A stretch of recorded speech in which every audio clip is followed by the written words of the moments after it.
CPM এর যে মিছিল বা মাঝে মধ্যে কিছু লোক কোথাও দেখা যাচ্ছে তারা আসলে বিজেপির ভোটার। সিপিএম ইনসাফ যাত্রার নামে ঘুরে ঘুরে বিজেপির জন্য ভোট জোগাড় করছে। সিপিএম গাত্রদাহে জ্বলছে, তৃণমূলের কাছে পরাজয় গ্রহণ করতে পারছে না। সিপিএম এর ভোট কমেছে, সিপিএম এর সিট কমেছে, সেটাই তো বিজেপির বেড়েছে। তাহলে সিপিএম এর মিছিলে যাদের দেখা যায়, সিপিএম এর মিটিং এ যাদের দেখা যায়, তারাই তো বাড়ি গিয়ে বিজেপিকে ভোট দেন বলে বিজেপি ভোট পায়।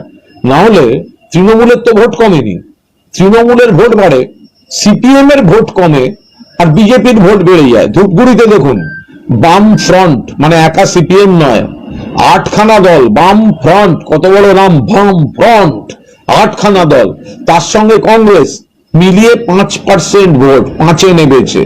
তার মানে এতে প্রমাণিত এদের মিছিলে যাদের দেখা যাচ্ছে এরা তো বিজেপির হয়ে ভোট করতে বেরিয়েছে রাস্তায়। এরা কাहीं पे নিগাহে কাहीं पे নিশানা।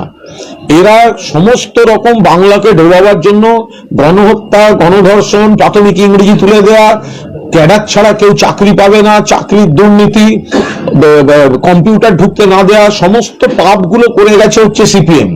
তাদের আজকের দিনের লোকেরা তারা নিজেরা নিজেদের পার্টির উপর আস্থা নেই, শূন্য পেয়েছে, তারা বিজেপিকে ভোট দেয়। ফলে আপনি যেটা চোখে দেখছেন যে সিপিএম এর লাল ঝান্ডা নিয়ে যাচ্ছে, তারা আসলে বিজেপির ভোটার। লাস্ট ইলেকশনেও তারা সব বিজেপিকে ভোট দিয়েছে।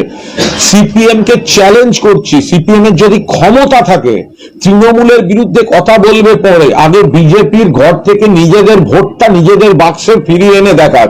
সিপিএম এর যদি ক্ষমতা থাকে তৃণমূলের দিকে তাকাবার দুঃসাহস না দেখিয়ে, যদি ক্ষমতা থাকে বড় বড় কথা বলে ফেসবুকে টুইটারে বাতেলা নামেরে বিজেপির ঘরে যে ভোটটা পাঠিয়েছে, আগে নিজেরা কিছু ভোট পেয়ে দেখাক, তারপর সিপিএম কথা বলবে।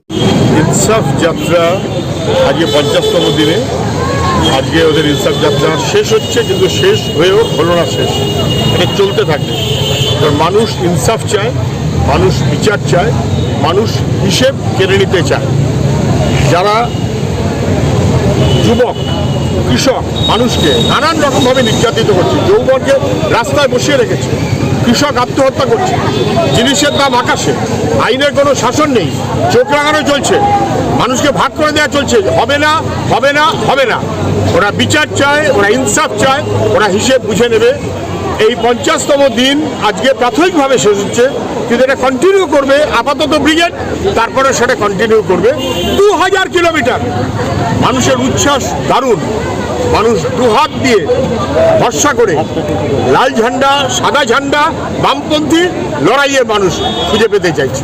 শাসক দলে খুন হয়েছে তৃণমূলের কর্মী, সম্ভবত ভিকি যাদব বা কিছু একটা নাম, তৃণমূলের বিধায়কের সে ঘনিষ্ঠ। আর তৃণমূলের বিধায়ক, বিজেপির সাংসদ, এখন আবার তৃণমূলের নেতা অর্জুন সিংয়ের ভাইপো অভিযুক্ত। মানে তৃণমূলের মধ্যে কার ক্ষমতা বেশি তার লড়াই। তখনও আমরা একই কথা বলেছিলাম, সোমনাথ শ্যাম বিধায়ক, তার ঘনিষ্ঠ খুন হবে, অতএব অর্জুন সিংয়ের ভাইপো গ্রেপ্তার হবে।